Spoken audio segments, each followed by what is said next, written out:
Well, this won't be news to most general NBA fans. The Sacramento Kings season has been absolutely trash, and a franchise that once looked like it was on its way up just continues to fall down further and further, and especially with the latest news that Zach LaVine will remain out for the rest of the year. Is that going to make it even more difficult to possibly trade him in the offseason? We'll talk a little bit about that. We're also talking about Miami setting themselves up to maybe overpay or Norm Powell. We'll talk about both those things and more right after this. Welcome to the number one place for your daily basketball news and analysis, NBA Central. What's going on, basketball fans? Welcome to another episode of NBA Central, your number one spot for everything basketball related. I'm the host, Eric Hayes, but more importantly, you guys can follow the channel at NBA Central Pod on every social media platform we happen to be on. With that said, let's go ahead and get into this content for today, y'all. The Kings have been tanking all this season without officially saying it. And, that's not something that's surprising. Most people thought that at the trade deadline, the Sacramento Kings would provide a little bit of clarity towards their future and what their goals are by moving some of their players. They completed no real meaningful trades to break up that roster, to set themselves on any more clarity, anything like that. They did nothing. Right now, some of their pieces just don't have the marketability for it. Nobody's trading for DeMar DeRozan. He's actually been reported as a buyout candidate. We'll see what happens. There's been no real rumors or movement on that. That may change after the trade deadline. Domantas Sabonis, a player that reported earlier in the season they did not want to move off of, but then rumors came out that they may have been a little bit more open to doing that.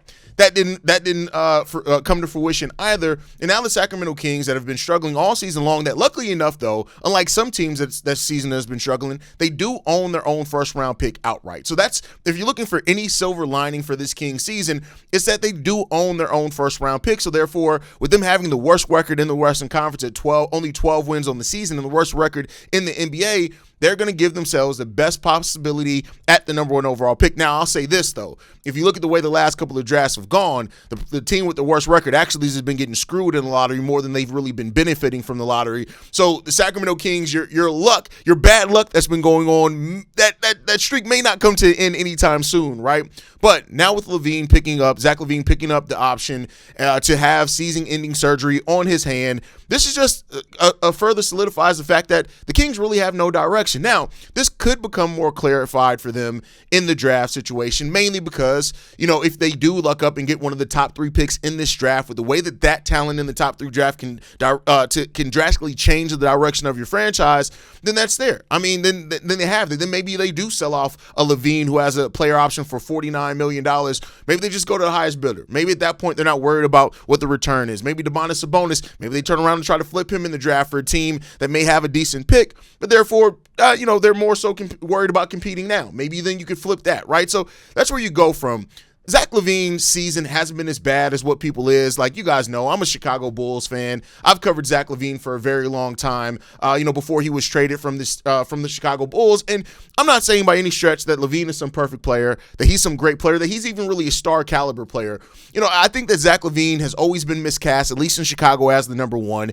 He went to Sacramento for a team that already had lost their direction and came there as part of the trades that completely reshaped their franchise, and De'Aaron Fox leaving and stuff like that. And this is a team that just has not really had a direction since that happened. But he's put up 19 points on solid splits, almost 50% from the field. He's always flirted with being that 50, 40, 90 player when it comes down to it. And that's another season that 48% basically from the field, 39% from three, and 88% from the free throw line. He is a player that can put up points, and he can do it fairly efficiently as well. I just think Zach LaVine has to be a player that goes to structure to where he's not the focus of that team, and he can play off a legitimate star or point guard that can get him the ball, and maybe that's coming for him sometime down the path. And it happens for players around the NBA where they're miscast as a number one, and that's never really where their strengths lied at, was being the number one. And if the Kings are leaning on rebuilding, which they should, and with that, when it comes down to it, they should look to move off everyone. The problem is that the Kings have have to lean on rebuilding because they never really had a plan. Firing Mike Brown, which was a direct domino that led to De'Aaron Fox wanting to be gone. And once De'Aaron Fox wanted to be gone, they had no real plan. It was hope. And some could say even before that, the sign-in trade that even sent DeMar DeRozan to the Sacramento Kings was almost looked at as a move that was like, oh, they're trying to do something to add some scoring, maybe give them a little bit of punch. The difference is that team was still viewed because they had De'Aaron Fox, because they had Mike Brown. It was still looked at as this team that basically is like, hey, they were on the up and coming, so maybe DeMar can add to that. Now that's all gone, right? And so between the Kings leaning on rebuilding because they don't really have a plan, and Zach LaVine not really having value, which I do think will rise actually once he leaves that team, that leaves the Sacramento Kings in this place now where they're trying to figure it the hell out. And I guess we'll see if they're able to come out on the other side of this with a little bit more clarity that adds to what this team is going to try to do. And we'll watch that. Like, for what it's worth, Zach LaVine isn't really a locker room issue. There was some talk about in Chicago him having problems with Billy Donovan, but other than that, throughout his career, nothing, right? Sacramento has not had the best roster construction. And again, he's a very efficient player. So now with everything that they have going on in Sacramento, the best thing that the case that they can have is lottery luck. If that falls and they fall down and don't let them fall out of the top 4, I don't know what the next step is for Sacramento, for a team that already has had so much unluck there with that franchise. But I guess we shall see. You guys can let me know how you feel on that part down below. Next topic before we get out of here. Shorter episode today. It's been a while since we dropped the episode with all the trade nonsense and stuff going on. But Norman Powell talked about, wanting an extension with the Miami Heat. And it's something I definitely understand, right? Norman Powell can get a 4-year, $128.5 million contract with that team. He's on the final year of a 5-year, $90 million contract, so he's eligible for quite a raise. And he said this is definitely a place I want to be. It's been nothing but great. Coming here, getting adjusted, the organization has been amazing. I love where I'm at. I love the setup. I love the mentality. I love the approach. Hopefully there's some good synergy from what they've seen and that I bring to the table, and hopefully a deal is able to be done sometime. But yeah, I see myself being here and being a part of the Heat organization for however long they'll have me. Now, this is something you're going to hear from a player when extension eligibility comes up.